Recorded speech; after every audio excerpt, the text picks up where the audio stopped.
नमस्कार, मी पंजाब डक. आज आहे 15 जून 2026. प्रसारमाध्यमातून असं खूप ऐकायला भेटतंय की यावेळी एल निनोमुळे दुष्काळ पडणार आहे. तर सर्वप्रथम शेतकऱ्याला सांगू इच्छितो, आपण त्या एल निनोविषयी तर सहमतच नाहीत. तर एल निनोमुळे दुष्काळ पडणार हे आपल्याला मान्य देखील नाही. तर शेतकऱ्याला सांगू इच्छितो, एल निनो असो या नसो, आपल्या भारताला दोन समुद्र आहेत. एक अरबी समुद्र आणि बंगालच्या खाडीचा समुद्र. अरबी समुद्रातून जरी नाही पाऊस आला, बंगालच्या खाडीमधून पाऊस येणार आणि शेतकऱ्याची पेरणी होणार. म्हणून मी म्हणतो एल निनो असो या नसो, आपल्या दरवर्षी महाराष्ट्रात पाऊस येणार हे निश्चित आहे. आणि काय झालं, प्रसार माध्यमातून खूप ऐकायला भेटतं की दुष्काळ पडणार आहे, पाऊसच पडणार आहे. पण शेतकऱ्याला एक सांगू इच्छितो, शेतकऱ्यांना घाबरू नका. म्हणजे काय होणार आहे, या जूनच्या शेवटच्या आठवड्यात काय होणार आहे, पाऊस येणार आहे आणि शेतकऱ्याच्या पेरण्या सुरू होणार आहेत, म्हणून हे अंदाज लक्षात द्यायचा. आणि याच्यातून जर काही शेतकरी राहिले तर 10 जुलै ते 15 जुलैमध्ये पुन्हा एकदा पाऊस येईल, त्याच्यात पेरण्या होणार आहेत. पण दुष्काळ वगैरे काही पडणार नाही, म्हणून हा प्रथम शेतकऱ्यांना अंदाज लक्षायचा. काय झालं, महाराष्ट्रात मान्सून दाखल झाला, पण दाखवून झाल्याच्या नंतर परत ते स्थिरावला.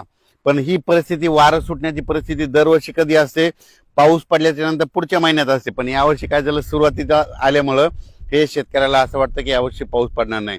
आणि त्याच्यामधून काय झालं की प्रसार माध्यमातून बरं भेडसावत आहे की दुष्काळ पडणार आहे. शेतकऱ्याला सर्वप्रथम सांगतो, यावर्षीचं साल सगळ्यात चांगलं राहणार आहे.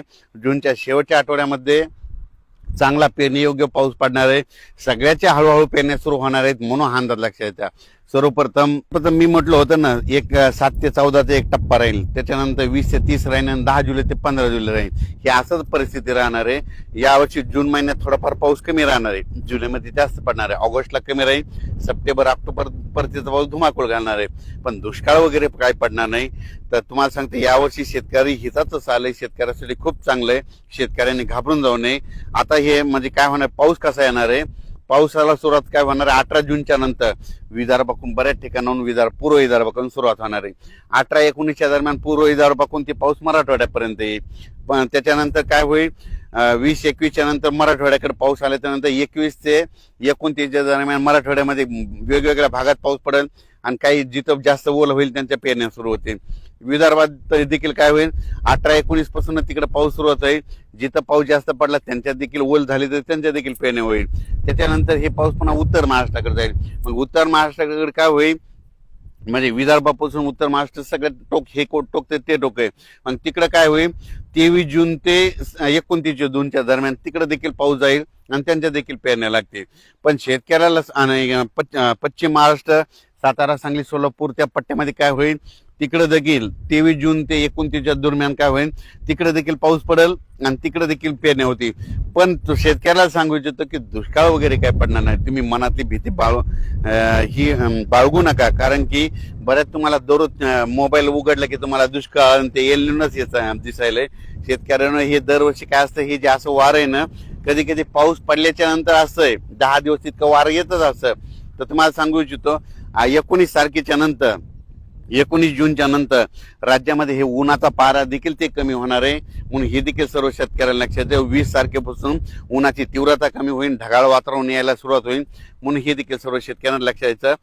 पण राज्यात मात्र जूनच्या शेवटच्या आठवड्यात चांगला पेरणीयोग्य पाऊस होईल, वेगवेगळ्या भागात पडेल. पण शेतकऱ्याला वाटतं की सगळीकडे पहिलेच दिवस येणार, सगळीकडे नाही पडणार. काय होणार, दररोज वेगवेगळ्या भागात पाऊस पडेल आणि दाखल होईल, म्हणून हे लक्षात घ्यायचं. मान्सूनचा पाऊस सगळीकडे एकदा जात नसतो, दररोज काय होतं, वेगवेगळ्या भागात दाखल होतो. जिथं जास्त ओलं ते शेतकऱ्याच्या पेरण्या होतात, मग ही सर्व शेतकऱ्यांनी लक्षात घ्यायचं. शेतकऱ्याला सांगू इच्छितो की 20 जून ते 30 जून दरम्यान ज्या ज्या भागात पाऊस पडेल, तिथं चांगलं पडेल, तिथं देखील पेरण्या होत्या. आणि दरवर्षी शेतकऱ्यांनी लक्षात घ्या, मी पहिल्यापासून म्हणलो होतो की 2026ला थोडाफार पाऊस कमी होईल, पण परतीचा पाऊस जास्त होणार. म्हणजे काय होतं, दर 2 वर्षानंतर 1 वर्ष पाऊस कमी होणार, हे म्हणून लक्षात यायचं. आता हे 2026ला कमी होईल तर 27-28 परत खूप होईल, आणि पुन्हा 29ला आज जशी परिस्थिती झाली तशी 29ला देखील परत परिस्थिती होती. म्हणजे 2 वर्ष जास्त पाऊस पडणार, 1 वर्ष कमी होणार, हे असं चक्र चालू राहणार. पण काय झालं की प्रसार माध्यमातून शेतकऱ्याला त्या एल निनोविषयी खूप भीती घातली. तर मला सांगतो शेतकऱ्यांना, हे पुन्हा नंतर हे सगळे बातम्या बदलणार आहेत. बघा तुम्ही, पाऊस सुरू झाल्याच्या नंतर सगळे बातम्या बदलते. म्हणून माणसानं, माझं म्हणणं नाही, एक तर ठामच राहिलं पाहिजे, एक तर येणार का नाही येणार. मग ते म्हणतात की एल निनो, मला म्हणतात की एक तर म्हणते अतिवृष्टी होणार नसा. तुम्हाला एल निनो आहे ना, तर एकच कोणतं सांगायचं, एक तर दुष्काळ पडेल का नाही पाऊस पडेल.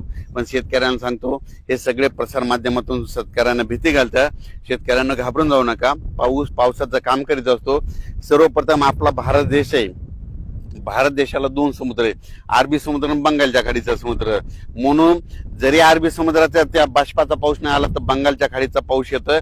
आणि ज्या वर्षी मान्सून काय होतो, आल्याच्या नंतर स्थिरावतो, थांबतो. आणि त्याच्यानंतर काय होतं, मग पाऊस पूर्वेकडून येतो. आणि पूर्वेकडून आल्याच्या नंतर काय होतं, विदर्भ, पूर्व विदर्भ, पश्चिम विदर्भ, मराठवाडा असा करीत पाऊस मग उत्तर महाराष्ट्राकडे जातो. शेतकऱ्याच्या पेरण्या लागतात. म्हणून हे लक्षात यायचं, एल निनो वगैरे काही नाही, शेतकऱ्याच्या पेरण्या होणार आहे निश्चित. काळ्या दगडावली रेग आहे म्हणून काही शेतकऱ्यांनी घाबरून जायचं कारण नाही. शेतकऱ्याला परत एकदा सांगतो, जमिनीची शेताची पेरणी करत असताना चांगली अशी ईदभर ओल गेल्याच्या नंतर पेरणीचा निर्णय घेऊ नका. कारण ईदभर ओल गेल्याच्या नंतर कधी पेरू शकता हे पाहू शकता. सगळं रेडी करून ठेवलंय, बियाणं आणून ठेवलंय, खत आणून ठेवलेत. फक्त पाऊस पडल्याच्या नंतर इथं शेतात यायचं, ईदभर ओल गेली मग आम्ही देखील पेरणीचा निर्णय घेणार आहेत. त्या ईदभर ओलीचे एक तुम्हाला वैशिष्ट्य सांगतो. ईदभर ओल गेली, पेरल्याच्या नंतर काय होतं, जमिनीमध्ये मुळी जाते. तर काय होतं, जरी 15 दिवस जरी पाऊस नाही आला तर ते पीक काय होतं, त्या ईदभर ओलीवर टिकून राहतं. पण शेतकऱ्याने 4 बोट 6 बोट ओलीवर जर पेरणी केली, त्याची मुळी लगेच खाली खंटीला जाते, कोरड्यात जाते, मग ते पीक सुकतंय. म्हणून शेतकऱ्याला सांगतो, चांगली जमिनीमध्ये ओत गेल्याशिवाय शेतकऱ्याने पेरणी करू नये. परत एक सांगतो, दुष्काळाचे संकट कसे असतात. आपला हे महाराष्ट्र आहे, महाराष्ट्रामध्ये कुठं कोणत्या ठिकाणी पावसाचा एक थेंब देखील पडत नाही. त्यावेळेस अशी चवळ असते. पण तुम्हाला सांगतो, ह्या 2-3 दिवसापासून काल देखील इकडे विदर्भामध्ये बुलढाणा इकडे घाटाच्या खाली बऱ्याच ठिकाणी पाऊस पडला. त्या घाटाचे जामोद नदीला देखील काल पूर आला. म्हणजे पाऊस येणार आहे म्हणून शेतकऱ्यांनी घाबरू नये. आणि शेतकऱ्याला सांगू इच्छितो, दुष्काळ वगैरे काही पडणार नाही, पेरण्या होणार आहे. फक्त पेरण्या काय होणार आहे, आता हे मान्सून एकदा आल्याच्या नंतर थोडं विस्कळीत झाल्यामुळं टप्प्याटप्प्यानं पेरण्या होतील. जिथं पाऊस पडला ते शेतकरी पेरतील, जिथं कमी ओले त्यांच्या पेरण्या राहतील. पण सगळीकडे काय होईल, 2 टप्प्यामध्ये आणखीन म्हणजे 20 ते 30 मध्ये, 10 जुलै ते 15 जुलैमध्ये पाऊस पडेल आणि त्यांच्यामध्ये देखील त्या पेरण्या होऊन जातील. म्हणून शेतकऱ्यांनी घाबरून जायचं कारण नाही. धन्यवाद.